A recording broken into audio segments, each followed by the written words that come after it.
cambia el clima de la noche, porque ya estamos aquí, los tripulantes de Milenio 3.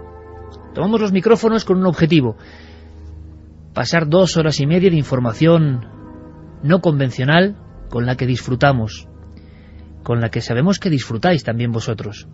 Y veréis, como este año va a ser un año repleto de sorpresas constantes, vamos a comenzar esta andadura por la madrugada con un testimonio. Un testimonio así, a lo seco. Luego podréis opinar, como siempre. Esta noche se agolpan las historias. Pero a mí me llegó muy hondo saber que un científico, y es más, no un científico cualquiera, sino alguien que, podemos decir así, en sus manos está nuestra vida en muchas ocasiones, se arriesga a dar fe de una cosa oficialmente imposible. Me explicaré un poco mejor. Los médicos. Los médicos siguen siendo seres que observamos desde una distancia cósmica. Ellos están muy por encima de nosotros. Cuando llegamos a la consulta, el médico es poco menos que un semidios. Y así debe ser. Conoce las entretelas y entresijos del cuerpo humano. Lo que va mal, lo que va bien. El doctor tiene dominio total casi sobre nosotros. Es muy difícil que un doctor dé el paso y diga: yo vi una cosa que científicamente es difícil de explicar. Los médicos siguen siendo un universo propio, bien cerrado. Se cuentan sus cosas como debe ser, pero esas cosas habitualmente no salen a la luz. Sí que hemos recibido en Milenio 3 durante años testimonios de enfermeras, de personal de hospitales. Los hospitales del misterio son un clásico, todos lo sabemos. Pero no es fácil, y si no, pues poned a andar vuestras manillas o mecanismos de la memoria, porque no es nada sencillo encontrar en la divulgación española un médico en activo que haya visto algo muy extraño. Que lo haya visto él, no otros, no son rumores, no es en este hospital se cuenta. Es el caso del primer invitado.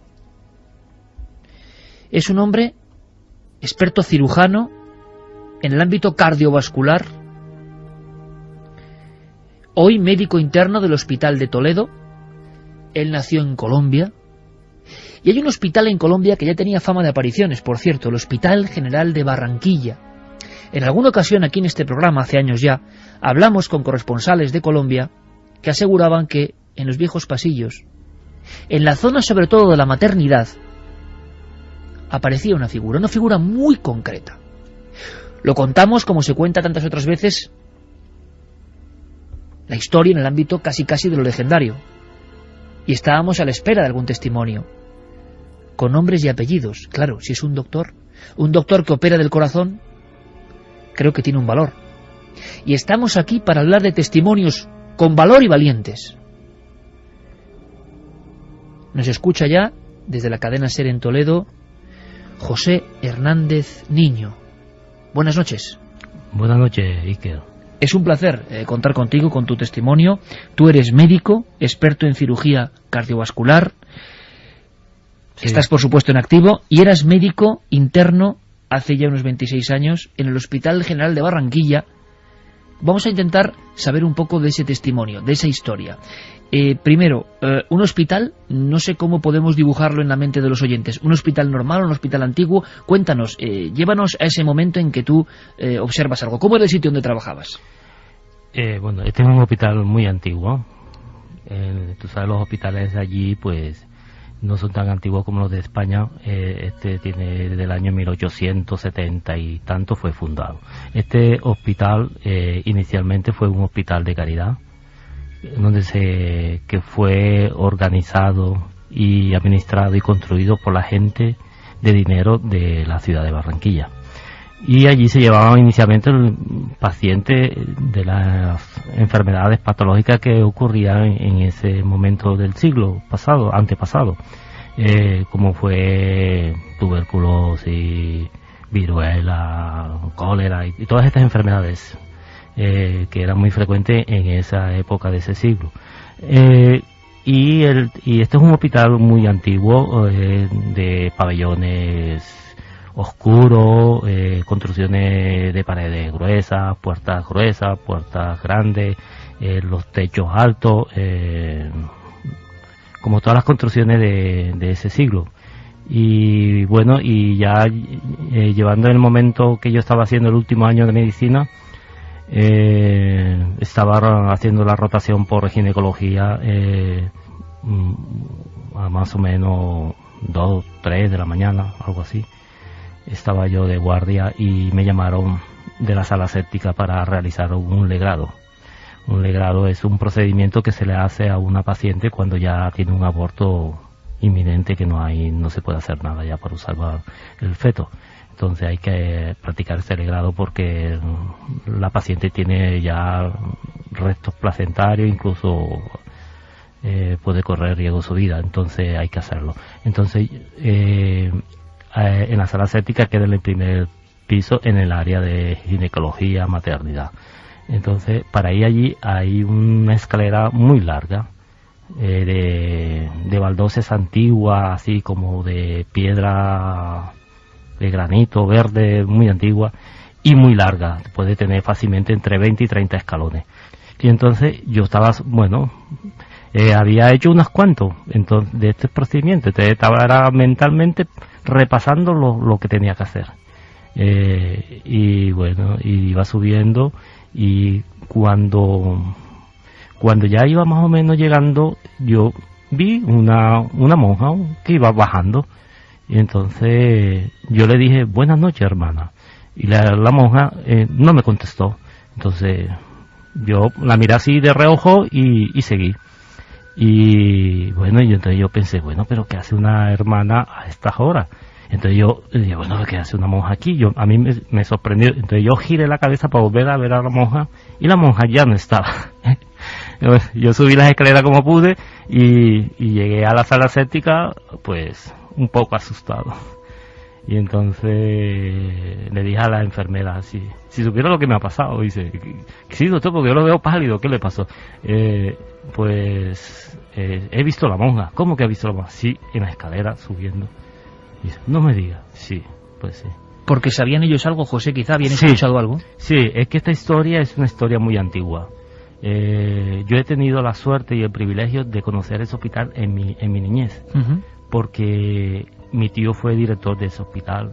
Inicialmente fue médico y después fue subdirector y director del hospital, y tuvo toda su vida profesional ahí. Y entonces él nos llevaba a mí y a mis primas al hospital los fines de semana, porque él iba allí a ver los pacientes, a hacer cuestiones administrativas, y eso eran todos los fines de semana, porque yo viví un tiempo en la casa de mi tío, y desde pequeñito me gustó la medicina por eso. Y ese hospital yo lo conozco desde la niñez. Y bueno, y yo vine a escuchar la historia de la monja cuando estaba estudiando medicina, porque la universidad donde yo estudié estaba adscrita a ese hospital. Entonces nosotros íbamos a hacer todas las prácticas ahí, incluso desde el laboratorio, el segundo año y todo esto, íbamos allí. Y siempre se escuchó la historia de la monja. ¿De una sola religiosa que vagaba por esa zona? Sí. Y cuando, bueno, desde luego José Hernández Niño acaba de demostrar clarísimamente que tiene un gran don no solo para la medicina, sino para la crónica de hechos, ¿no? Porque ha ido estructurando la historia perfectamente, dando todos los detalles y con una precisión asombrosa, y que yo le agradezco mucho. Primero, repito, por la valentía, ¿no? Porque no es fácil. Porque tú hablas de algo inconfundible. Tú, en cuanto ves esa figura, sabes que no es normal. En el momento en que desaparece, que se esfuma, ¿por qué, José? Porque no había distancia, es decir, estaban muy cerca, te giraste de inmediato y eso ya había desaparecido. ¿Habría alguna posibilidad de que fuese una persona de carne y hueso? Bueno, lo que pasa es que cuando uno le pasa un evento de esto, uno no lo olvida. Sabe que es cierto, ¿no? Es una sensación muy peculiar, ¿verdad? Exactamente, es que no se olvida y uno lo recuerda en la mente siempre. Y hombre, lo que en ese momento, esa escalera siempre, en mi época, pues cuando yo estuve allí, era oscura, esa escalera, y ese pasillo era muy oscuro. Y entonces a todo el mundo le daba miedo ese sitio, en esa zona de ahí, porque sabían lo de la monja. Entonces todo el mundo subía y bajaba la escalera rápido, y iban por los pasillos como corriendo, ¿entiendes? Yo cuando vi, a mí me pareció una persona, me pareció una normal. Yo no vi que era transparente, ni que flotara, ni nada. También es cierto que yo no me le quedé mirando fijamente, no. Yo iba subiendo, pensando lo mío, subiendo rápidamente la escalera de 2 en 2, por decirlo así, para subir rápido, y vi que venía la monja, pero yo dije, bueno, que no sé por qué estará una monja por aquí, pero cuando razoné dije, no puede ser, las monjas no están ahí. Y ahora que lo recuerdas, José, haciéndonos un poco un retrato robot, llegaste a ver el rostro, la cara, el atuendo que llevaba. Bueno, sí, yo lo que vi fue, más que todo, fue el atuendo. La túnica era blanca, y la toca, que se llama, era negra. Miré así rápidamente la cara, y no me pareció una mujer blanca, no me pareció una mujer de facciones negras, de color, ni indígena, ni no. ¿No hizo caso en absoluto de tu presencia? No. ¿Y durante cuánto tiempo estás observando esa figura? Estamos imaginando a ti subiendo por las escaleras. ¿Durante cuánto tiempo hasta que te cruzas y sobrepasas a la figura la estás viendo, más o menos, calculando? Pues pocos segundos, porque yo ya iba subiendo de 2 en 2 y mirando para pisar bien las escaleras. De cuando iba llegando, yo vi que la monja iba a bajar y nos cruzamos así de frente y le dije, buenas noches, hermana, y no me contestó, ni me miró ni nada. Y entonces yo después, cuando recapacité, dije, no puede ser que hay una monja aquí. Miré hacia atrás y ya no estaba. ¿Y ella tendría que seguir en mitad de la escalera? Más o menos, o un poquito más arriba, pero ya no estaba. Ese fue el susto más grande de mi vida. ¿Llegaste a iniciar una carrera? Sí, claro. Hombre. Es un miedo diferente a todo lo demás. Sí, es un miedo como si tú no pudieras dominar el momento, ¿me entiendes? Es un miedo incontrolable, entonces se te ponen los pelos de punta y a correr. Yo solo conté a la enfermera que me estaba esperando para hacer el degrado, porque estaba asustado y llegué pálido. Y entonces, y allí pues la gente sabe, las personas que trabajan allí. Pero yo no lo volví a contar a nadie más, es más, ni a mi familia. Entonces, yo llamé a una compañera de la universidad, que su madre también trabajó mucho tiempo en ese hospital como enfermera y es amiga personal de mi tío. Ella me dijo que una compañera nuestra también había visto a la monja, una compañera del internado. ¿En el mismo sitio? En maternidad. No sé si en la escalera, no me dijo, yo no me supo decir si fue en la escalera o en el pasillo o en la sala de maternidad, donde... Que no deja de ser un dato bien curioso el asunto de la maternidad y esas zonas, ¿no? Hemos escuchado a muchos compañeros y yo espero, José, que esta noche muchos tengan la valentía, que a veces tienen, no es fácil, de comunicarnos experiencias en diferentes puntos de hospitales de España, porque las hay y muchas. Pero yo pienso una cosa más, en ese encuentro fugaz con una figura que la ves clarísima, que no es ver una sombra, no es ver una luminiscencia, no es intuir algo, sino que la ves tan clara que crees que es una persona normal. Sí. Luego imagino que les ha dado muchas vueltas. No hubo forma física de ocultarse, de ir por ningún lado. No hay ningún, digamos, escondrijo donde esta figura pudiera haberse metido, ¿no? No, porque yo ya casi estaba llegando arriba y la monja apenas estaba iniciando la bajada y era una escalera muy larga. Y es que yo volteé de inmediato y ya no estaba, entonces no podía haber desaparecido. ¿Llegaste a escuchar los pasos? No. Ahora que lo recuerdas, no había sonido ninguno. No. Pasado el tiempo, ¿volviste a ver a la figura en ese hospital? No. ¿Nunca? No, nunca más la he visto. Imagino que has dado muchas vueltas. ¿Qué era para ti, José Hernández Niño, médico, hoy en activo, especialista en cirugía cardiovascular? ¿Qué crees que viste aquella noche? Pues yo inicialmente pensé que era una persona, pero después cuando constaté que vi que desapareció, se fumó de la nada, pues ya me quedó claro de que no era una persona, era una aparición del fantasma que sale en la monja, que hay muchos testimonios de esto. También te quería decir que este tema no lo había hablado con nadie en absoluto, y me animé a hablar del tema fue ahora, ¿Por qué? Porque yo ya había visto tu programa y vosotros habéis hablado sobre este tema hace 2 o 3 años. Entonces me quedó rondando en la cabeza.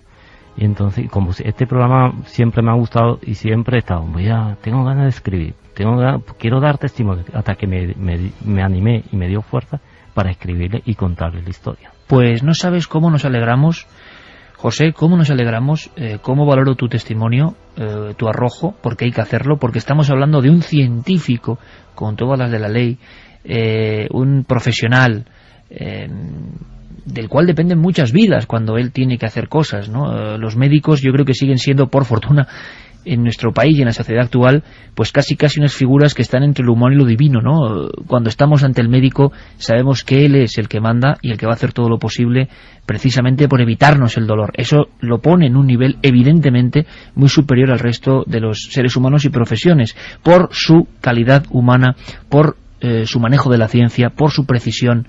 Claro, son muchos los médicos en el mundo que han vivido cosas así, pero solo hay algunos valientes que se atreven a contarlo. Y yo estoy seguro que las palabras de José Hernández Niño esta noche pueden provocar un pequeño seísmo en el buen sentido y pueden hacer que lleguen muchos casos que son importantes.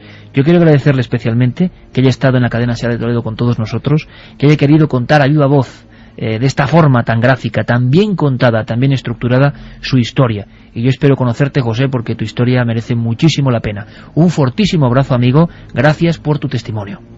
De nada, y también muchas gracias a ti por haberme escuchado y a los oyentes. Yo sé que muchos van a pensar, ahí está, un médico valiente, no solo por su profesión, sino porque se atreve a contar una realidad que nadie cuenta. Un fortísimo abrazo, amigo. Muchas gracias a ti. Nunca antes habías estado tan cerca de lo desconocido. Milenio 3. Cadena SER.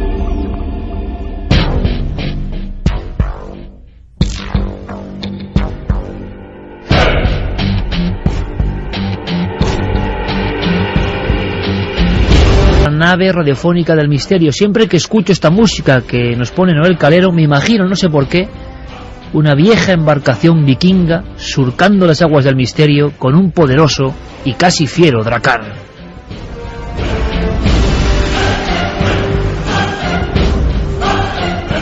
Tripulación, como digo, de este equipo al completo. Santiago Camacho, buenas noches. Buenas noches, Iker. Qué extraño se hace escuchar a un científico médico que opera del corazón, que trabaja en un hospital español, contando esto. Pues sí, la verdad es que es una grata experiencia, por lo menos por la calidad del testigo.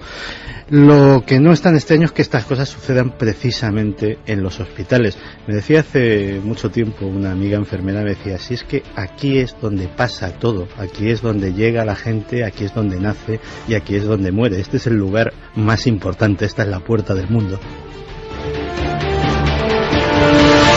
Primer titular, porque aquí tenemos un sinfín de contenidos, ya veréis, amigos, lo que nos trae. Porque Javier Sierra ha abierto la caja de Pandora, no puedo decir más. Voy a llamar a esta sección la caja de Pandora. Una serie de documentos perdidos, vamos a dejarlo ahí. Y Javier los va a ir contando en Milenio 3. Cosas que en la redacción a mí me ponían los pelos de punta, pero eso será más tarde. Será más tarde y habrá que esperar. Javier, buenas noches, compañero. Muy buenas noches. Noche del 11 de septiembre ya, sí, señor. Nada menos. Sí, señor. Y además víspera de luna llena. Es una noche perfecta para escuchar la radio. Pues más cosas, porque planteábamos como siempre la interacción total con nuestra audiencia, que bueno, nos ha llenado de gozo ver que había esas ganas, parece ser, ¿no?, por el reflejo en lo digital del regreso de Milenio 3, así que planteamos otra, vamos a llamarlo encuesta activa, ¿no? Vuestra opinión más importante que nunca. Carmen, buenas noches. Buenas madrugadas, Iker. Es que muchos miles de votos en la encuesta anterior. Al final los fenómenos o temas paranormales por encima de la historia y de los ovnis, después la conspiración. Planteábamos qué temas queréis que ahondemos en ellos en profundidad en nuestro programa en Milenio 3. Pues ahora lanzamos otra cuestión similar para que participéis, porque este año vuestra opinión, no solo en torno a un tema del misterio, sino en torno al programa, es sumamente importante. Planteamos otra semana una nueva cuestión. En este caso, preguntamos cuál es el tema del misterio del año 2011. De lo que llevamos de año, ¿no? Sí, ¿cuál ha sido? Hay 5 opciones para elegir: tormentas solares, el cometa Elenin, Wikileaks, extrañas muertes de animales o las nuevas caras de Belmez. Fíjate, os va a sorprender. Las nuevas caras de Belmez, el que menos. Es que además son 5 temas, hombre, que era una parte del año, que era un tercio del año por cumplirse prácticamente, pero estábamos dándole vueltas. ¿Cuál ha sido la historia del año? Ojalá la historia del año esté por venir y la podamos contar en directo, pero son 5 historias que me gustaría que repitiese rápidamente, que son muy diferentes y nos hace hacer un estudio también de vuestras preferencias y de vuestro criterio. La pregunta: ¿cuál es el tema del misterio del año 2011? Tormentas solares, que va ganando con un 54,7%, más de la mitad opinan que son esas tormentas solares tremendas que estamos viviendo y que incluso dicen que afecta a nuestros aparatos y al ser humano. Sí, y además esto ahora los mismo especialistas. cuentan que estamos siendo sometidos por esas fuerzas ahora mismo, ¿no? Se están atribuyendo incluso accidentes aéreos, es decir, que la cuestión se está poniendo bastante seria. El cometa Elenin, 9,4% votado, Wikileaks 17,4%, extrañas muertes de animales 15,6% y las nuevas caras de Belmez 2,9%. Con Fermín Agustí, con Carlos Largo y nuestro compañero Javier Crez Campos, que luego se sumará a la tripulación con una nueva sección que puede ser muy interesante, lo que está detrás de algunas películas, y además películas completamente desconocidas, no las clásicas. Es más, por una película vamos a conocer una historia real que seguramente todos desconocíamos.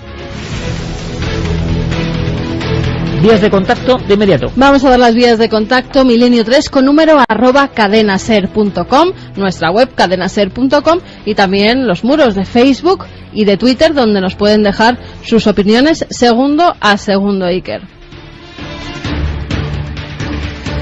Un médico nacido en Colombia, a veces un testimonio puro, duro, así como un puñetazo en la mesa, abrirá nuestro programa. ¿Por qué?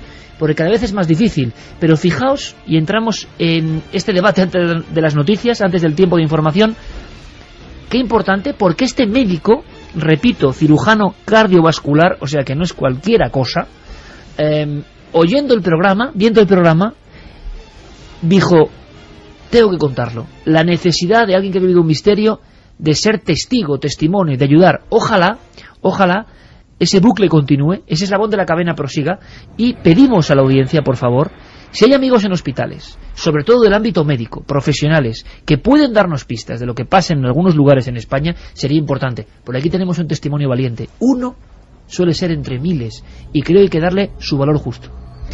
No cabe duda, hay yo creo que 3 colectivos que escuchan muy intensamente la radio a estas horas, que son los taxistas, los guardias o vigilantes de seguridad y desde luego el personal médico, en fin, que atiende 24 horas al día cualquier tipo de emergencia, y en esos 3 ámbitos ellos son testigos de muchas de estas cuestiones.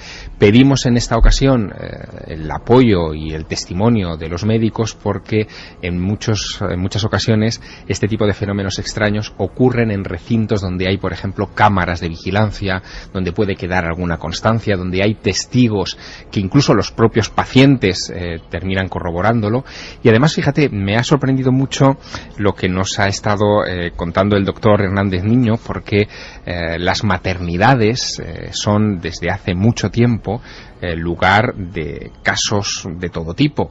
Me ha venido a la memoria un incidente, fíjate, recogido por William Barrett, que fue uno de los fundadores de la Sociedad de Investigaciones Psíquicas británica. Es un caso que ocurrió en enero de 1924 en el Hospital Materno de Clapham, en Londres. Y es una historia muy curiosa porque una paciente, Doris, que había tenido un embarazo muy delicado, muy frágil, que la habían tenido como en una burbuja durante la gestación de la niña, en un momento determinado entra en una fase agónica, la bebé muere y está ella también a punto de morir, y en el momento en el que está en esa fase, su marido trata de consolarla y de apoyarla, está junto a ella, y ella le pide que se aparte. Quítate de ahí, que estoy viendo algo. El médico está allí también siguiendo todo aquel incidente. No hay nada, no ven nada, pero lo que ella dice es que se le ha aparecido su hermana, Vida, se llamaba Vida, que ella no sabía en ese momento que llevaba 2 semanas muerta. Era tan delicado su estado de salud que sus familiares le habían ocultado la muerte de su hermana. Y en esa visión su hermana muerta es la que se le presenta para acompañarla al otro lado. Fallece a los pocos minutos y deja al médico en un estado de estupefacción que le durará el resto de su vida. Y es que hemos escuchado muchas veces testimonios de personal, incluso enfermos que están en hospitales, pero los médicos, no como investigadores, ojo, que eso es más natural, más habitual, sino los médicos como protagonistas, como este caso que hoy vamos a conocer del doctor Hernández Niño. Es sorprendente, Santi, no es muy habitual en la casuística de los fenómenos extraños. No, la verdad es que no es muy habitual, y siempre que se habla de médicos relacionados con estos temas, me viene a la mente un caso absolutamente sorprendente, que es el conocido como caso de Teresita Basa. El 21 de febrero de 1977, en un apartamento de Chicago, se declara un incendio, y bueno, cuando los bomberos sofocan este incendio, se encuentran con el cadáver de una mujer que evidentemente no ha muerto del incendio porque tiene un cuchillo de cocina de grandes dimensiones clavado en el pecho. Esta mujer es Teresita Basa, que es una neumóloga, una doctora especialista en pulmón, que trabajaba en el hospital Edgewater de Chicago, y cuya muerte nunca fue resuelta, o al menos no fue resuelta en los siguientes 20 años. 20 años después, en ese mismo hospital trabajaba el doctor José Chua y su señora, que era enfermera, y que no tenían más vínculo con Teresita Basa que el proceder del mismo país. Pues bien, justo en el 20 aniversario de el asesinato, la señora Chua cae en trance y escucha una voz que en tagalo, en la lengua filipina, le dice: soy Teresita Basa, y le empieza a dar detalles de ese asesinato del que ellos habían oído hablar remotamente. Pues bien, acuden al FBI, y finalmente, dando el detalle de que la mujer había sido violada, no solamente asesinada, que nunca se había hecho público en la investigación, los investigadores acceden a registrar la casa de Allen Sowery, que ya anciano, en la época del asesinato, trabajaba como celador en el hospital. Por las indicaciones que dio la señora Chua, efectivamente, en casa de Allen Sowery estaba un anillo con una enorme perla muy característico que había sido propiedad de Teresita Basa, y otras pruebas incriminatorias que le llevaron, actualmente sigue encarcelado, a la cárcel y a una condena por asesinato 20 años después. Casos sin duda extraordinarios, increíbles, con nombres, con apellidos, y creo que ponemos eso, un ladrillo más en la larga pared del misterio. Es muy poco frecuente escuchar a un médico que actúa en España, que salva vidas en España, diciendo: vi un fantasma. Así que por eso, Carmen, lo que hacemos es animar a todo el público a que nos cuente las cosas que pasan en los hospitales. Las enfermeras, además, que están ahí en las salas esperando que se encienda alguna luz, que las llamas. Alguna de esas luces se enciende cuando no hay nadie en la habitación y recientemente ha muerto una persona. Es muy difícil romper el hermetismo de este mundo, pero hoy hemos dado ese primer paso. Continuamos en Milenio 3 y ahora, como siempre, como es habitual, como es lógico, con los pitos, las señales horarias, las noticias en la SER. Comenzamos con una búsqueda, la del mítico Orán. Acto seguido comenzó a revelarle secretos sobre los universos paralelos, cómo se habían producido las diversas glaciaciones e incluso hablaron del pecado. El escritor nos cuenta cómo vivió aquel extraño encuentro. Era tarde por la noche. Estaba profundamente dormido en un hotel de Toronto, cansado después de un largo día de trabajo. De repente golpearon a la puerta. Pensaba que era alguien del servicio de habitaciones, por lo que contesté. Era un hombre. Entró y mi vida cambió a partir de entonces. No era nadie peligroso. De hecho, nunca he sabido su nombre, por lo que le llamé el maestro de la llave. Era un señor mayor que yo, perfectamente normal, salvo por una excepción, todo lo que tenía que contarme. Hablé con él durante casi 45 minutos, mientras yo iba tomando notas.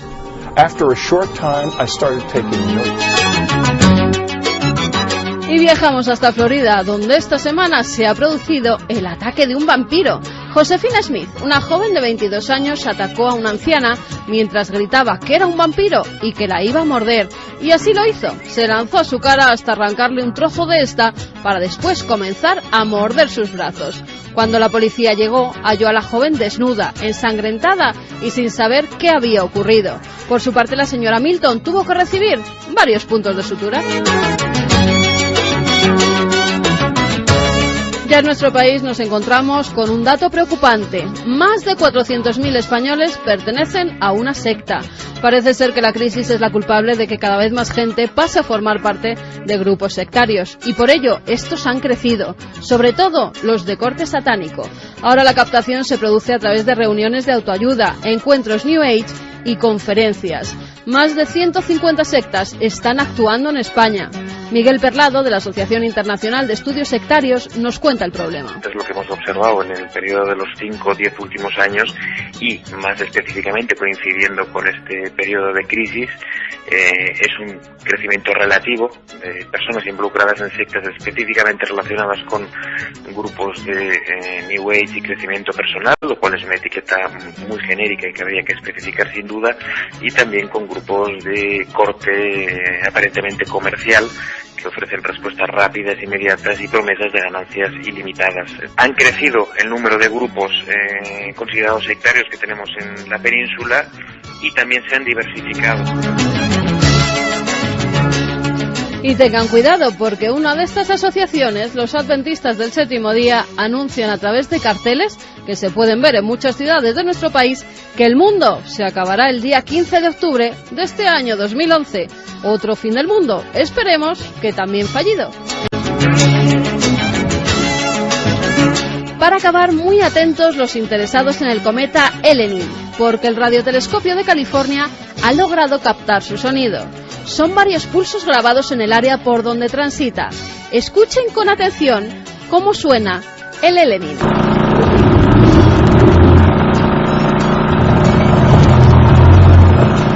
Y con estos pulsos misteriosos les dejamos hasta la semana que viene, aquí en Noticias del Misterio.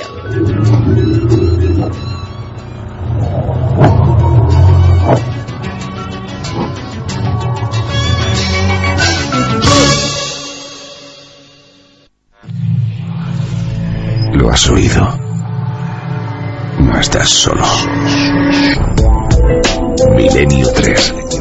Cadena SER. Con Iker Jiménez.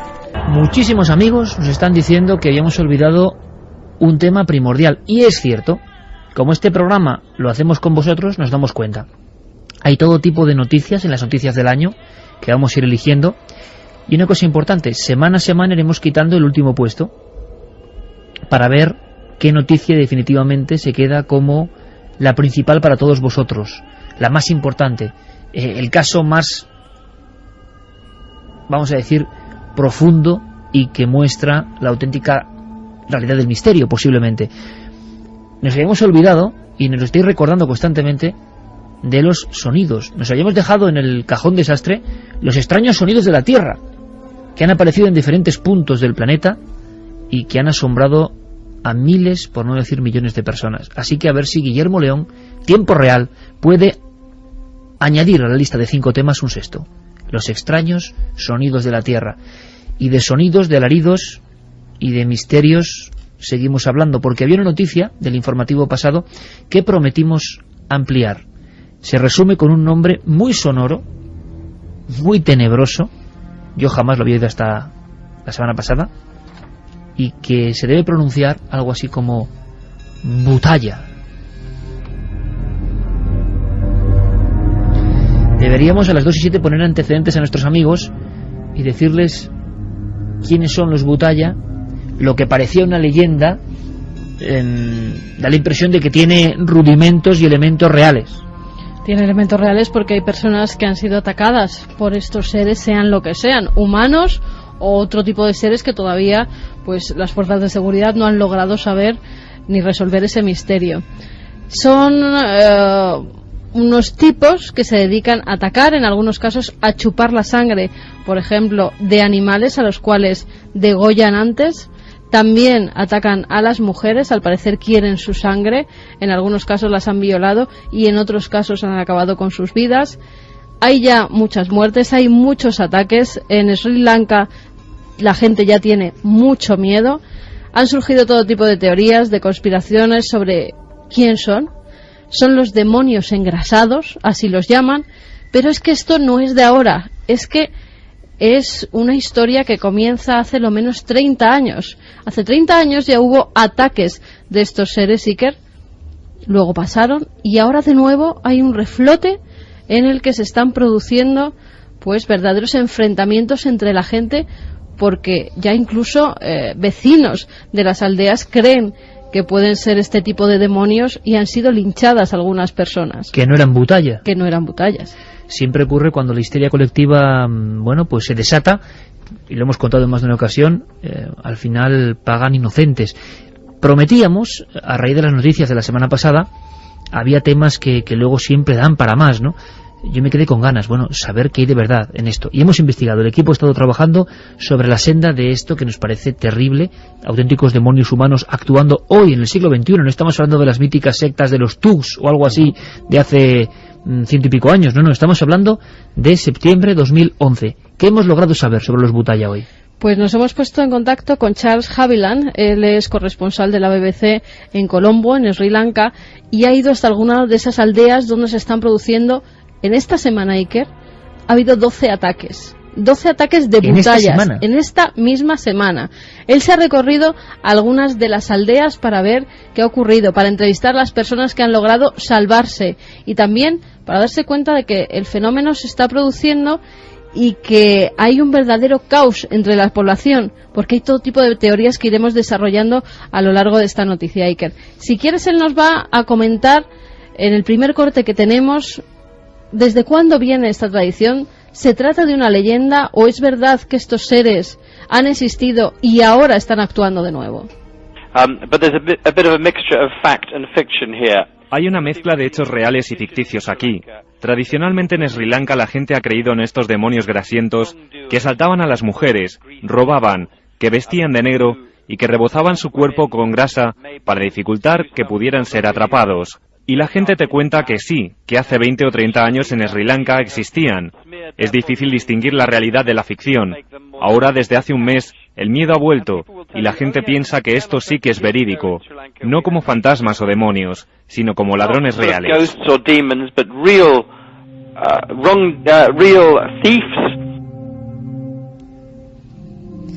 Pues los ataques son reales, como él nos decía. Alguna gente lo ve como fantasmas o como demonios, otros lo ven como personas de carne y hueso, y porque hay una teoría de la conspiración, de esas que tanto le gustan a Santi.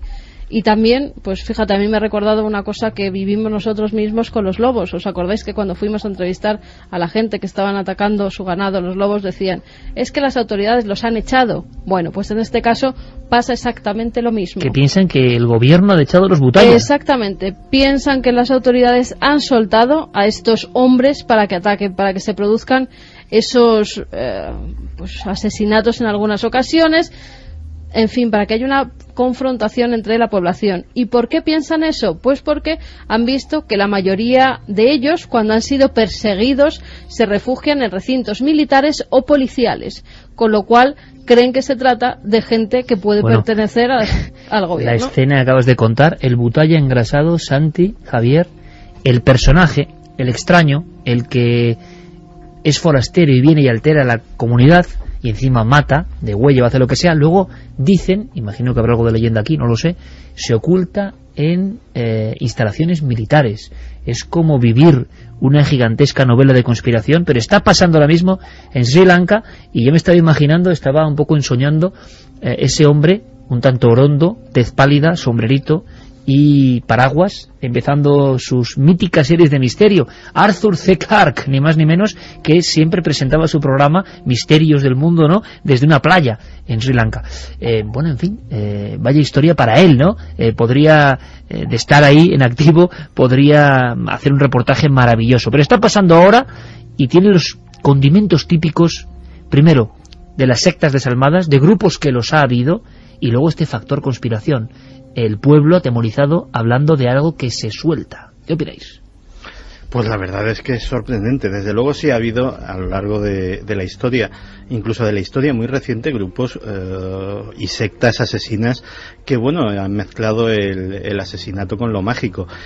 Muchas veces también esa mezcla tenía componentes políticos, pero desde luego la parte del refugio en la comisaría de policía o en el cuartel del ejército, esa, por lo que yo recuerdo, es inédita. Y siguen recabándose datos, hablamos de periodistas de carne y hueso de la BBC que están trabajando sobre el terreno, que me parece algo maravilloso. Más hipótesis, que tenga un carácter étnico todo esto, porque dicen que los ataques se han producido a musulmanes y a gente de la religión tamil, pero que en cambio a gente de Sri Lanka pues que no los atacan, con lo cual parece que puede haber algo de xenofobia, o eso es lo que opinan. Se están dando todo tipo de teorías, Iker, yo las apunto. Charles Haviland, como decía el corresponsal de la BBC en Colombo, fue hasta allí, estuvo varias noches y él nos contaba cómo es el modus operandi de esta gente. Pero ¿me quieres decir que el reportero ha llegado a ver estos tipos? No los ha visto, ha entrevistado a gente que se ha salvado y que los pero ha él visto. No ha llegado a verlos en acción, ¿no? A verlo, lo que se ha visto es que había una tensión muy grande e incluso cómo se ha linchado a gente. Well, generally at night, although some of the accounts from the east. Generalmente atacan por la noche, pero por ejemplo en la parte este algunos eventos han tenido lugar entre la 1 y las 4 de la tarde y después de las 7 también, lo que es un poco extraño. Lo que la gente está comentando en muchas comunidades es que creen que los militares están enviando intrusos de forma deliberada para hacer que los pueblos estén preocupados y asustarles, y así generar una seguridad mucho más controlada por todo el país. All over the country. No es descabellado y no sería la primera vez que se hace en el ámbito de las tácticas de guerra psicológica, pero en ámbitos de guerra. Recuerdo una historia que ocurrió en la guerra de Vietnam, que el Departamento de Guerra Psicológica del gobierno del ejército estadounidense mandaba escuadrones que asesinaban de forma muy específica a personas y a miembros prominentes del Vietcong, y hacían correr la especie de que estaba suelto, no me acuerdo de cuál es el nombre específico, el vampiro local, la leyenda vampírica que hay en Vietnam. Si no recuerdo mal, dejaban restos como de sangre y de ropas. Y la propia ejecución del asesinato era precisamente, había que capturar vivo al objetivo, exsanguinarlo con dos incisiones, colgarlo boca abajo, es decir, era un proceso que requería mucha sangre fría, y eso se hizo en el ámbito en el ámbito de la guerra de Vietnam. En Sri Lanka no hay un conflicto que justifique algo así, por más lo menos hasta donde me alcanza a mí el conocimiento. ¿Y se han comprobado los ataques y las muertes? Sí, se han comprobado, están perfectamente comprobadas, incluso de gente que ha quedado herida por esos butallas y ha logrado salvarse en el último momento. Pero también hay personas que han muerto y creen que esa sangre que utilizan sobre todo de mujeres es con fines rituales.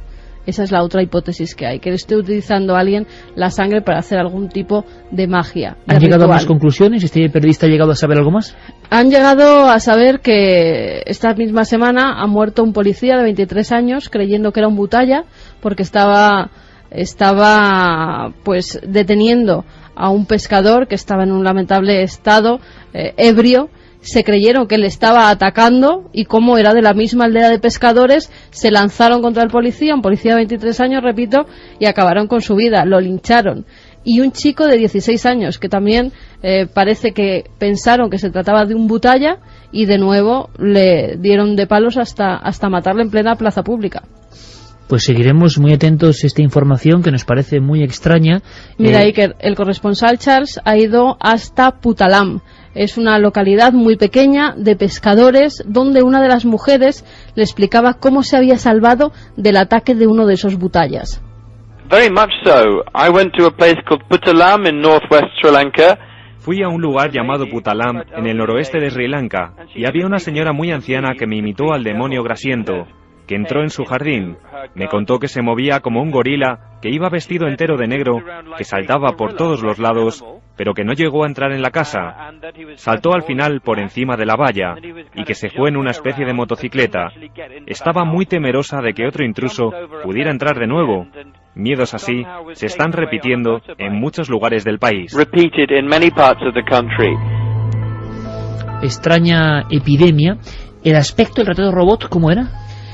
Hay ahora varios retratos robot, Iker, porque la semana pasada hablábamos de personas que iban completamente desnudas, como untadas con una grasa blanca, que tenían las comisuras de los labios parece que sangre y el pelo bastante oscuro. Ahora también, como decía esta señora, lo han visto completamente de negro y dando unos saltos descomunales, por lo que se atribuye a este ser pues un tipo de poderes extrahumanos, así los llaman. Me gustaría que, bueno, no sé si recuerdas, Javier, año 2002 se habló de los ataques, lo decíamos la semana pasada, de una especie de ser que algunos hablaban también que tenía ciertas propiedades luminosas o luces, que llegaba a herir a personas en la India y que provocó también una histeria colectiva con apaleamientos de otras personas.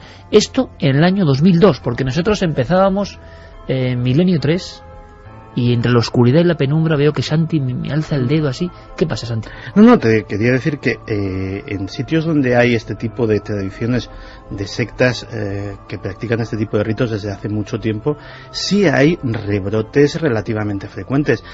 Que creíamos que estaban enterradas, pero que de repente hay un rebrote. Sí, mira, el culto Yombala de los hombres cocodrilo y los hombres leopardo en el Congo, los últimos ataques documentados, es decir, perfectamente con forenses, etcétera, etcétera, son de apenas no llega a 10 años. ¿Quiénes son los hombres leopardo y los hombres cocodrilo? Los hombres leopardo son una secta del Congo que tiene dos vertientes ese culto, que es el de los hombres leopardo y los hombres cocodrilo. Se atribuyen ellos en ceremoniales en los que se practica, entre otras cosas, el canibalismo, se imbuyen de el espíritu de esos dos animales, de esos dos grandes depredadores del Congo, y para conseguir poder, pues asesinan a víctimas. El modus operandi, además de los hombres leopardo, es tremendamente original. Ellos se visten de leopardo, con pieles auténticas de leopardo, y utilizan una especie de garras como las de Freddy Krueger, para que nos entienda la audiencia, con las cuales descuartizan a sus víctimas, comen sus ojos, su corazón y sus manos, las manos para adquirir las habilidades de esa víctima, y además llevan zarpas de leopardo auténticas disecadas, con las cuales tapan sus huellas y dejan pisadas de leopardo, haciendo ver que han sido auténticos leopardos los que han pasado por allí. Los hombres cocodrilo actúan en los ríos, sobre todo con pescadores, gente que se aventura a las orillas del río de noche, y prácticamente con un modus operandi similar, salvo que estos se van encapuchados pues con una especie de gabanes de piel de cocodrilo. ¿Y ha habido rebrotes en la actividad de estos grupos, estas sectas, vamos a llamarlas aniquiladoras rituales? En la década de los 2000 ha habido casos. ¿En la década de los 2000 de nuevo? Sí. En el proceso de independencia del Congo fueron muy activos, casi fueron el terror de los belgas, porque en aquel momento prácticamente circunscribían sus víctimas a los blancos, a los propios belgas. Algo muy parecido a lo que hicieron los Mau Mau en el Congo, en el proceso de independencia, en los años 50, que también eran un grupo de juramentados que realmente, curiosamente, mataron a muchos más negros que blancos, a pesar de que eran el terror de los blancos, porque se cebaron sobre todo en los negros que eran colaboradores de los colonos o amistosos con los blancos, con lo cual también generaron decenas de miles de víctimas. Y ya te digo que en el proceso de descolonización de África ese tipo de grupos fue muy habitual. Lo llamativo fue eso, que apenas hace 10 años pues en el Congo hubo un rebrote. Lo que sabemos, 2:22, es que no ha habido ninguno de estos individuos apresado, ni se le ha podido fotografiar. De momento son como fantasmas engrasados. Son fantasmas, hay 30 personas detenidas, pero no se ha podido mostrar ninguno que sea un butalla. Es simplemente porque muchas de las aldeas han llevado a esa persona detenida hasta la policía porque creían que era uno de esos demonios engrasado, pero los han tenido que soltar porque no había pruebas contra ellos. Vamos a escuchar ahora vuestra voz, la voz de los oyentes. Espero que Guillermo haya podido incorporar ese sexto tema a la encuesta, lo comprobaremos ahora mismo, y yo creo, ¿por qué? Porque está metido, ¿no? Guillermo León, capitán de la Sana, en Valecina de la Concepción, rápidamente actuado, para que tengáis, claro, no podíamos dejarnos, somos muy imperfectos, y nos habíamos dejado uno de los grandes, creo yo, misterios del año, evidentemente, esos sonidos. Hay misterios de todo tipo, y queremos saber, esta encuesta se prolongará algunas semanas, y vosotros vais a elegir el tema del año. sobre ese tema del año nos comprometemos a investigar más a fondo, a generar un buen dossier, a intentar saber más. Pero sois vosotros, semana a semana, si ir eliminando el último tema como por nominación, elegid vosotros en Milenio 3 la noticia del misterio de este año. Y por cierto, seres grotescos, dientes afilados o comisuras de los labios extrañas y viscosos, envueltos en grasa. Este retrato robot parece muy humano o también extrahumano, y lo vais a entender. Cuando llegue el momento del archivo de Javier Sierra, lo vais a entender, porque seres de este aspecto tan terrible, aún más terrible, son protagonistas de la alucinante historia que nos trae Javier. Guillermo, como decimos, consiguió el milagro. Está ahí la sexta opción, ¿no? ¿Y cómo va? Está ahí la sexta opción, pues vamos a ver. ¿Cuál es el tema del misterio de este año 2011? Tormentas solares va ganando con un 44,9%, le sigue extrañas muertes de animales, 19,8%, muy cerquita Wikileaks, 19,7%, cometa Ellerin, 10,3%, extraños sonidos de la Tierra, 3,1%, no, las nuevas caras de Belmez 3,1 y extraños sonidos de la Tierra 2,2, pero claro, es el último que hemos incorporado. Y testimonios de gente que trabaja. Ya estamos, ¿no? Ya recibimos testimonios, todas las plataformas abiertas y sonando por vez primera en esta 11ª temporada. Es un honor, Noel Calero lo trae aquí porque tiene que estar aquí el mago, el maestro Mike Oldfield. ¿Os sorprende el resultado de momento? No, además mi apuesta es que los sonidos de la Tierra va a subir rapidísimamente y se va a... Tú haces esa apuesta en firme, ¿no? Yo hago esa apuesta y se va a batir el cobre seguramente con las tormentas solares. Pero bueno, como vamos a tener varias semanas por delante, iremos descartando según los resultados también. Un poco una Eurovisión de los temas del misterio, en el buen sentido. Sí, sí, sí. Yo creo que además está muy bien porque así valoramos un poco, la percepción y la permeabilidad de la audiencia ante este tipo de temas. Javier, por cierto, se ha hablado de en estos días estar sometidos nosotros a una tormenta solar. Oyes unos trabajos o lees algunos trabajos científicos y dicen que no se va a afectar. Otros dicen todo lo contrario, con lo cual uno, el hombre de la calle, que decía Alex, se queda como diciendo no sabemos nada o yo sé muy poco.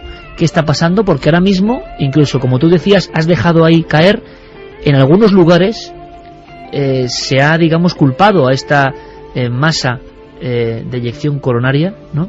Eyección de masa coronaria, perdón, se le ha atribuido la capacidad, yo no sé si exagerado o no, de generar daños importantes. ¿Ya? Incluso en este reciente accidente de aviación que ha tenido lugar en Chile y que, en fin, se han ocupado de él todos los medios de comunicación del mundo, una de las hipótesis que se está barajando para explicar el inexplicable todavía fallo de los motores de ese vuelo, que se hubiera visto afectada por la radiación y, en fin, por las alteraciones magnéticas consiguientes. De todas maneras, si alguien quiere estar muy pendiente de esto, yo lo estoy, hay una posibilidad de hacerlo a través de las nuevas tecnologías.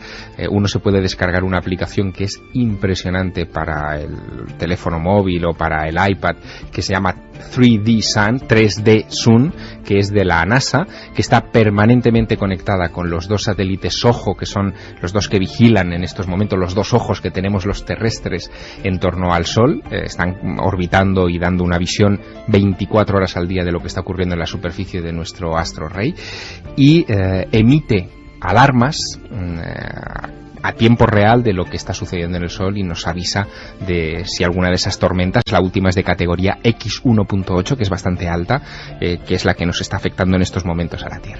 Fíjate, pues, en ese accidente del avión de Chile estamos analizando unas imágenes porque se ha filmado un objeto volante no identificado justo cuando están los helicópteros recogiendo a algunas de las víctimas. Estamos analizando las imágenes y a ver si podemos comentar algo la semana que viene. Hay una cosa importante, la contaremos la semana que viene. Hay una actualidad, vamos a pedir la opinión de buenos amigos de la astronomía, pero quizá la semana que viene tengamos alguna sorpresa. Siempre hay historias absolutamente maravillosas. Nosotros en la web hemos colgado una de ellas y habla del Sol. Un muchacho de 14 años de Tafalla en Navarra, Enrique Lauroba, 14 años, ha conseguido las mejores fotos, vamos a decirlo así, del año en una prestigiosa publicación norteamericana del Sol. Tiene un humilde telescopio, mucho esfuerzo, ha hecho un blog de astronomía y desde su azotea en Tafalla, Navarra, que no es ningún centro astronómico mundial evidentemente, sino solo con su esfuerzo y su entusiasmo, vigilando noche a noche las estrellas, con el ánimo de encontrar algo, ha hecho unas fotografías impresionantes y, repito, un medio prestigiosísimo a nivel digital en Estados Unidos que elige una foto por día del universo y luego da premios a las fotos del año, le ha dado, digamos, el galardón de las mejores fotos del Sol. Y no es un gran astrónomo, solo es un pequeño aficionado y seguidor de Carl Sagan. Hemos recogido las fotografías de Enrique Laurova. Es un trabajo que además tengo el orgullo de decir que ha hecho mi primo Mayur, que lo recogió en Diario Noticias, parte del programa ahora, aunque seguimos muy atentos a todos vuestros testimonios, y nos marchamos de una forma directa a meternos en unos archivos de verdad que van a dar, creo yo, mucho que hablar.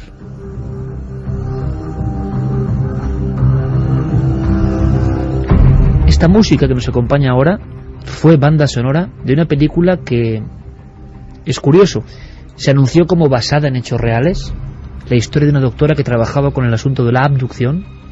Se llamaba La Cuarta Fase.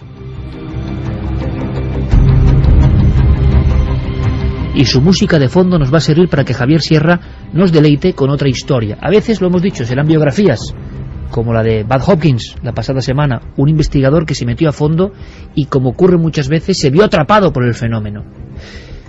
Yo no puedo contar mucho más, pero Javier Sierra ha accedido a una serie de cajas, muchas cajas, de un material importante, un material que hay que explicarlo, aunque sea brevemente, antes de entrar en este caso aterrador y sobrecogedor y alucinante, delirante y fascinante, y un caso tabú en la historia de los misterios españoles que todo el mundo ha pasado como por encima. Así que os pido, amigos de Milenio 3, estéis en la carretera, estéis en el monte, estéis en un hospital, estéis trabajando, todos muy atentos a lo que vamos a contar, lo que va a contar ahora Javier Sierra, porque es como desclasificar de alguna forma parte emotiva de la historia del misterio español.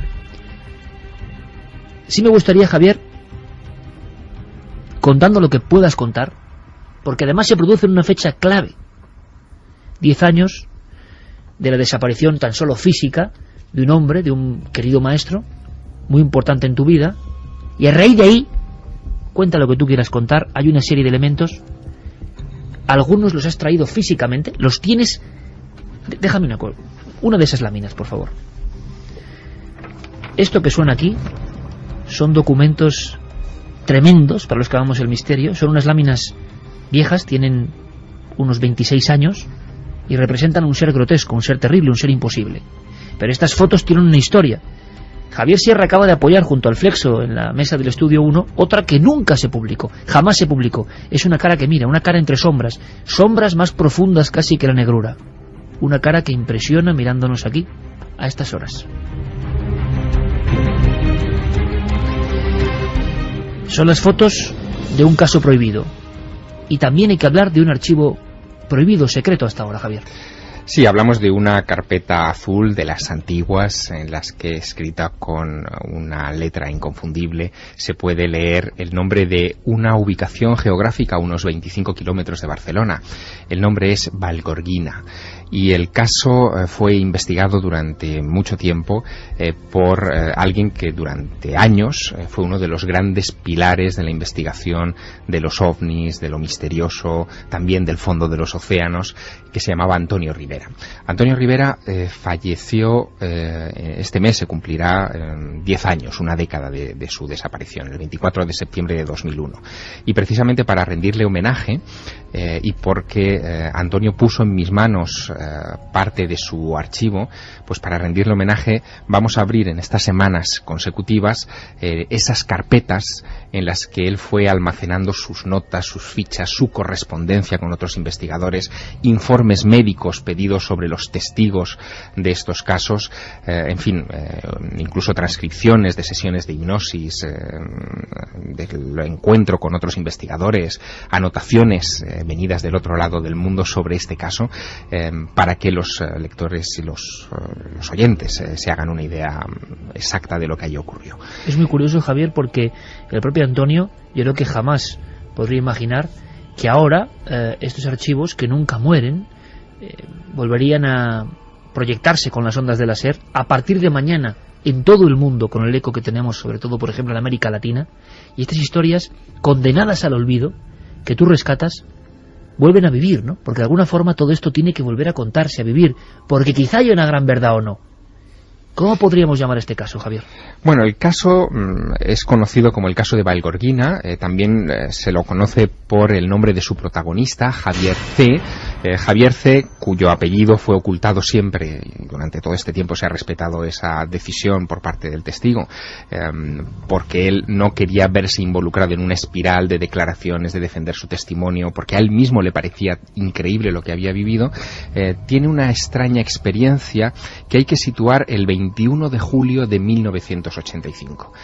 Él trabajaba como fotógrafo profesional, tenía una pequeña tienda de repografía en Barcelona, y Javier aprovecha aquella mañana de domingo del 21 de julio del 85 para salir temprano de su casa, deja a su mujer en su domicilio y él parte solo para hacer unas fotografías a 25 kilómetros de Barcelona en un dolmen que se encuentra cerca de la localidad de Vallgorguina y que se conoce como la Piedra de los Gentiles. Es un dolmen que ella había visitado 3 años antes y donde había tenido unas extrañas sensaciones, pero le pareció un lugar interesante para jugar con las luces y las sombras. Es un lugar bajo árboles, muy llamativo, sagrado, donde se han celebrado ceremonias de todo tipo de brujería. A él le atraían ya este tipo de cuestiones, así que aquella mañana temprano toma su Renault 5 rojo, se dirige hacia el dolmen de Vallgorguina y él cree que ha estado 1 hora, hora y media en el lugar y decide regresar, pero tiene una extraña sensación en el cuerpo. No recuerda, por ejemplo, el haber paseado por el dolmen y sin embargo se descubre a sí mismo conduciendo el coche de vuelta a casa. El caso es que cuando llega a casa y deja el coche en el garaje, se da cuenta de otro extraño detalle. Es muy meticuloso con los kilómetros que hace, sabe que ha salido con el depósito lleno y sin embargo el depósito está vacío y no figura en el cuenta kilómetros 50 kilómetros sino 300. Ha hecho 150 kilómetros de ida y 150 kilómetros de vuelta sin saber a dónde ha ido. El coche está cubierto de barro, de suciedad. Dentro del coche también está esa suciedad, no sabe de dónde ha venido y menos en un mes de julio seco como aquel del año 85.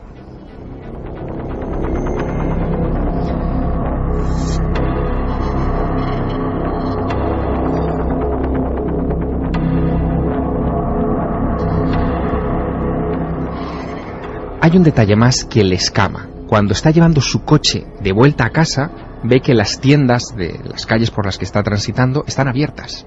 Es domingo. No piensa que hay ninguna actividad especial, pero le sorprende ver tanta gente en la calle y las tiendas, como te digo, completamente en funcionamiento. Así que aparca, va a su casa y su mujer le recibe con cara de alerta, con cara de alarma. Está con su hermano, le preguntan que dónde se ha metido, que por qué no ha ido a dormir esa noche a casa.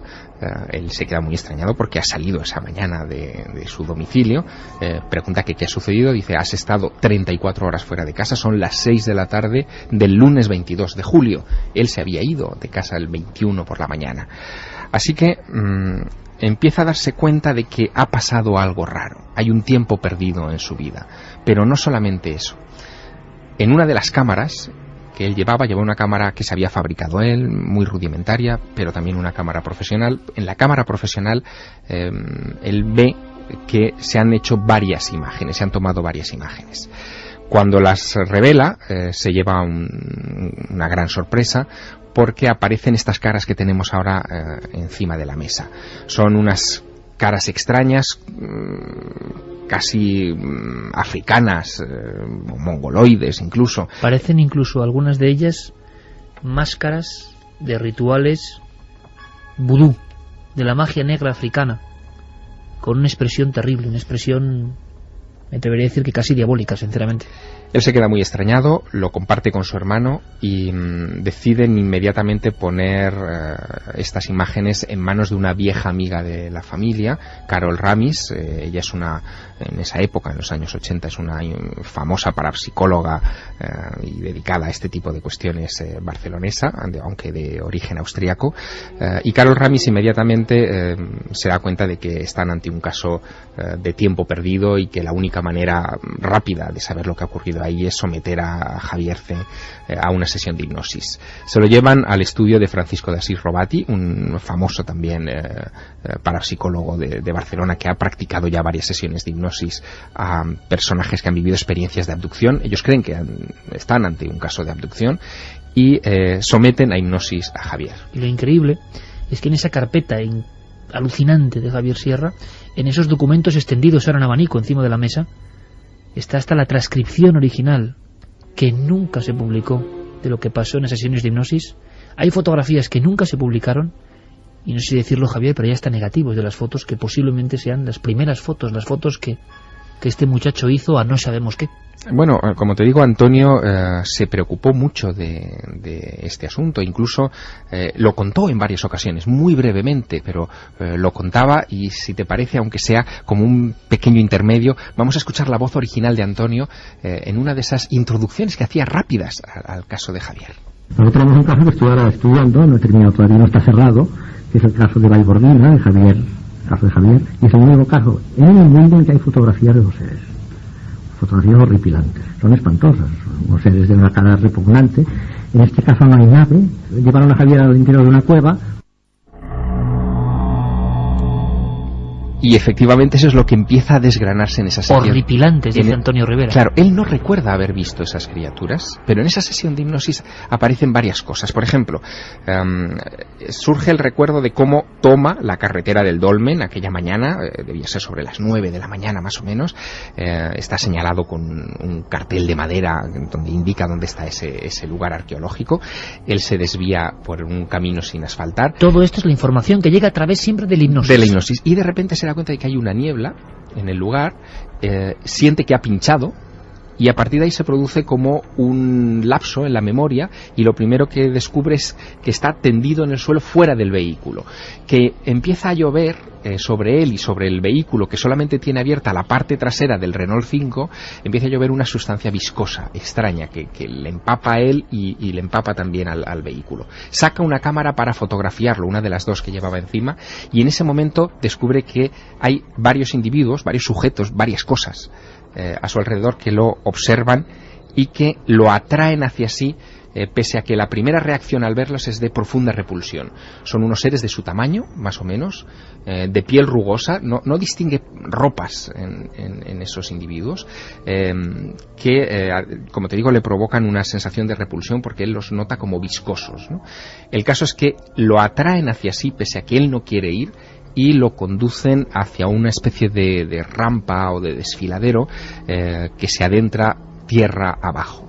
Descienden durante bastante tiempo por el interior del subsuelo, y en un momento determinado, en una sala o en una cueva muy oscura donde se siente ahogado, parece que empiezan aquellas criaturas a jugar con sus cámaras, le quitan las cámaras de las manos, él se alerta, eso aparece en la hipnosis, se preocupa mucho porque es un equipo caro, el equipo nuevo es un equipo muy caro, y piensa que se lo van a destrozar. Empiezan como a hacerse fotos entre sí, y a él lo tumban y le clavan en el brazo, con profundo dolor, algo, como si quisieran extraerle alguna clase de tejido o quisieran hacerle alguna prueba. Pero lo peor está por llegar. Él les pregunta varias veces que quiénes son, que de dónde vienen, responden, al menos eso aparece en la transcripción de la hipnosis, que de Casiopea. Él no sabe lo que es Casiopea, no les cree, quiere saber qué clase de individuos son y sobre todo qué es lo que persiguen de él, y sin decirle nada, parece que en un momento determinado él entiende, porque es como si pudiera leer sus pensamientos, que quieren hacer una especie de imitación, de doble de él.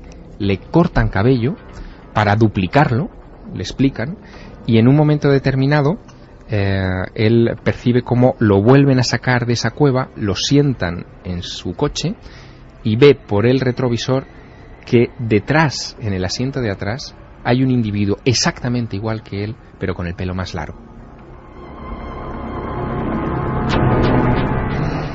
Según los informes de Antonio Rivera y la documentación que aparece en esta carpeta, El caso se complicará en los siguientes momentos.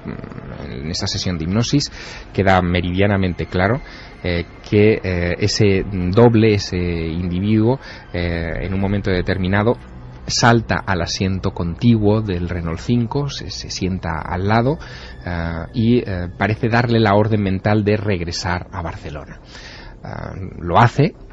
Se supone que será en torno a las 5 de la tarde del día siguiente, y cuando ya entran en el casco urbano de Barcelona, sin mediar palabra en todo momento, aquel doble lo único que hace es sonreír de vez en cuando de manera un poco extraña al original, digamos, al original Javier. En un momento determinado le pide detener el vehículo en alguna de las callejuelas que unen la calle Vallespir y la calle Condes de Belloc en Barcelona. Y ahí son datos que jamás, mucho de lo que estás contando, jamás habían salido en este caso, que por cierto nadie quiso volver a hablar de él, y repito, es un caso tabú en la ufología española. Así es, y este individuo, este doble, se pierde. A partir de ahí, el relato de los hechos se interrumpe, la hipnosis no ofrece más detalles, pero en esta correspondencia que después mantendrá Antonio Rivera con otros investigadores, en especial con Gordon Creighton, que era el editor de la Flying Saucer Review, de la principal publicación ufológica británica, fundada en los años 50, y que incluso le dedicó una portada a este caso, pues en esas correspondencia con Gordon Creighton en los meses siguientes aparecen datos muy reveladores. Por ejemplo, que Antonio Rivera sometió a un examen neurológico muy profundo a Xavier C., que lo hizo la doctora María Blanch de Barcelona. Tampoco lo ha sabido nunca nadie, y sí. Tenemos ahí los documentos incluso del recibo, que me parece increíble, el recibo de la propia doctora sobre la sesión y el estudio psiquiátrico, psicológico, neurológico del misterioso y desconocido hasta hoy Xavier C. La conclusión de ese estudio es que se trata de un joven ya entonces de 24 años, perfectamente normal, con un cociente intelectual superior a la media, tiene un 111 de cociente intelectual, y desde luego no es obsesivo, no es depresivo, no es esquizofrénico ni paranoide. Esa es la conclusión de este informe médico. Se someterá a una segunda revisión y volverá a dar resultados de absoluta normalidad, es más, incluso de una inteligencia, como digo, superior a la media, ¿no? Hay más detalles en esa correspondencia con Gordon Creighton que son muy llamativos, porque ese doble de Xavier C. Presenta unas características muy curiosas. En un momento dado, el Xavier se altera cuando, mirándolo, se da cuenta de que es exactamente igual a él, solo que especular. El bolsillo de su camisa, que él lo tiene en el lado del corazón, en el lado izquierdo, el doble lo tiene en el lado derecho. Detalles de ese tipo. Como la copia de un espejo. Exacto. Y la pregunta, bueno, las preguntas son dos en esta historia delirante, increíble. ¿Por qué no se siguió adelante? ¿Por qué nadie volvió a divulgar? Bueno, fue un momento puntual el de las fotos, como unas sombras que son horrendas cuando se ven con mucha más definición y con imágenes que nunca han salido publicadas. Son como unas caras, yo no veo ahí mucho de concepto de ser extraterrestre o de ser, sino algo como grotesco, monstruoso, bueno, es que exacto, es que Gordon Creighton terminó convencido de que este caso no era un caso de abducción clásico, no estábamos hablando de los típicos extraterrestres de gran cabeza, ojos rasgados. Él creía que estábamos hablando de otro tipo de criaturas, de jinns, de genios, los genios famosos del Islam, ¿no? La idea es sugerida a Antonio Rivera por su traductor sirio. Él tenía un traductor de sus obras a ese idioma, y cuando conoció el caso dijo, bueno, esto en Siria es muy conocido, se ocurre en la mitología, hay varios casos de secuestros de personas a las que se les duplica por parte de estos jinnas y que incluso se les sustituye, es decir, matan al original y dejan al sustituto para que, digamos, informe a esos diablos del subsuelo de lo que está ocurriendo en la superficie. Y todo esto, que parece un delirio completo, formó parte de algunos de los estudios de la ufología de la época. Hablamos del año 85, los términos como clonación humana y demás estaban muy lejanos. Sí que hay casos muy misteriosos. En el año 79, Miguel Herrero, cerca de Tendilla, Guadalajara, asegura que en un episodio OVNI ha visto otra figura igual que él, idéntica, dentro de esa visión, observación. Lo lógico es pensar en un fraude, en una mistificación, en una esquizofrenia, una paranoia. Pero hay una pregunta. Javier tiene una voluminosísima carpeta encima de la mesa. Hay documentos, fotografías, partes médicos, sesiones de hipnosis. ¿Por qué nadie volvió a hablar de esto? ¿Por qué nadie supo nada? ¿Por qué este caso que hoy estás resucitando es un caso maldito? Porque se salía de toda norma, no tenía nada que ver con lo que nosotros habíamos estudiado, con lo que el propio Rivera había publicado en sus libros sobre encuentros con humanoides o con este tipo de criaturas. No tenía nada que ver. Aquí no hay nave, aquí no hay las características clásicas de la abducción. La secuencia es un poco extraña, un poco bizarra, y lo del doble se salía por completo fuera de lo común. Nadie logró entrevistar ni localizar a ese Xavier C. Nadie aparte de Rivera. Es decir, Rivera sí que visita con Xavier el lugar, estudia el tema en profundidad y se plantea varias cosas que son muy, muy curiosas. Por ejemplo, en una carta de febrero del 86 de Rivera a Gordon Creighton, le plantea la posibilidad de que quizá el recuerdo de Val Gorgina le fue plantado inconscientemente por Carol Ramis en aquella primera sesión de hipnosis, porque ella sí que era una asidua a ese lugar, que era lugar de reunión de brujas, de pequeños aquelarres, etcétera, y que en realidad habría que buscar un dolmen que estuviera a 125 kilómetros o 150 kilómetros a la redonda de Barcelona, que justificara esos 300 kilómetros de viaje, y se pusieron manos a la obra. Lo que ocurre es que en el ínterin apareció, y este es un dato que tampoco ha saltado nunca, un radiestesista, Joan Surià, que con las varillas en Val Gorgina detectó que efectivamente debajo del dolmen hay una cueva de al menos 1 kilómetro de largo de la que no se conocen las entradas. La carpeta está ahí, Javier, pero yo incido un poco en esa historia que a mí me sorprende. La idea que teníamos todos los investigadores es que este caso de un extraño fotógrafo que inventó una historia en una cueva y sacó unas fotos horrendas era eso, un fraude. ¿Tú me quieres decir, 26 años después de la historia, acudiendo a los archivos originales, que nadie demostró el fraude? Bueno, la sospecha de fraude venía por las fotografías, porque en un momento determinado se vio que esas imágenes estaban hechas sobre un fondo extraordinariamente claro.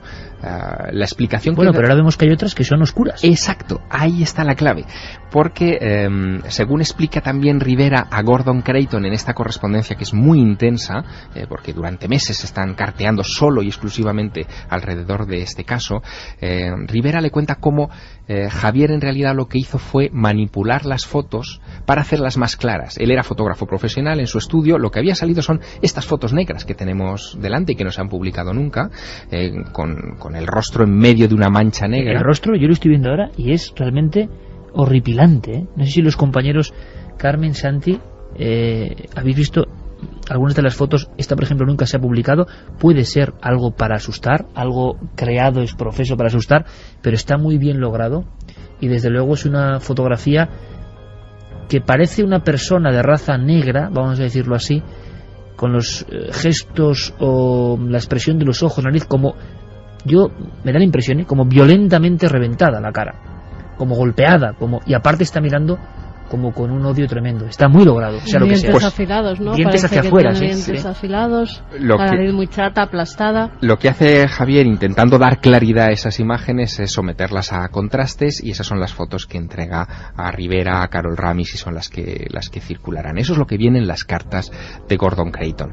Si eso es así, convendría desde luego reencuestar el caso, reabrirlo, tratar de localizar a Javier, que nunca dio la cara, que no dejó pistas sobre su paradero, pero que, quién sabe, quizá esté escuchándonos y pueda dar un paso adelante y contarnos de primera mano esta historia que ha quedado congelada en los anales de la ufología, esperando que alguien determine qué pasó realmente. A lo mejor no tiene nada que ver con los ovnis. Y una cosa importante, Javier, ¿por qué Antonio Rivera? Hombre meticuloso, hombre que lo iremos conociendo con estos casos excepcionales que Javier exhuma. Un hombre que es el primer gran ufólogo español, un hombre que llegó a dar una conferencia en la Cámara de los Lores británica hablando del tema ovni. Un hombre que recibió la Cruz de Sant Jordi, máxima distinción de la Generalitat de Cataluña. Un hombre importante. ¿Cómo, teniendo todo este arsenal de casos, no siguió? ¿Qué pasó ahí? Él tenía localizado el testigo, él tenía la posibilidad de trabajar con él. Eso era un libro impresionante, de ser real el caso o no ser un fraude. Sean ovnis, o sea un secuestro extraño, o sea lo que sea. ¿Por qué se trunca todo? Las notas se detienen en dos observaciones. Una, la que vincula este caso, sobre todo esos seres rugosos, con otros casos. Él había tenido la oportunidad en Génova, en 1984, de conocer a un vigilante jurado del que quizá un día hablaremos, llamado Fortunato Zanfretta, que tuvo un encuentro también con un humanoide de aspecto muy rugoso, de mirada muy hosca y bastante similar a este. Es otro de esos humanoides sin ovni, o sin ovni claro, que recuerda en cierta manera este caso. Y aquello, por las notas, evidentemente dejó una huella en la memoria de Antonio Rivera. La otra nota, también muy llamativa, con la que termina este dossier, refleja la preocupación de Antonio Rivera por el lugar, por Valgorguina. Valgorguina es un lugar de brujas, de aquelarres, como he comentado antes, pero es que alrededor hay toda una geografía que responde a nombres muy curiosos, muy llamativos. Por ejemplo, las Roques del Diable, las Rocas del Diablo, el Pla de les Bruixes, el llano de las brujas, o el Pla, el llano de las fieras, como si alguien en un pasado remoto ya hubiera visto ese tipo de cosas con anterioridad, al menos eso es lo que parecen reflejar las notas de Antonio Rivera, y hubiera dejado la advertencia escrita en la toponimia de esa región.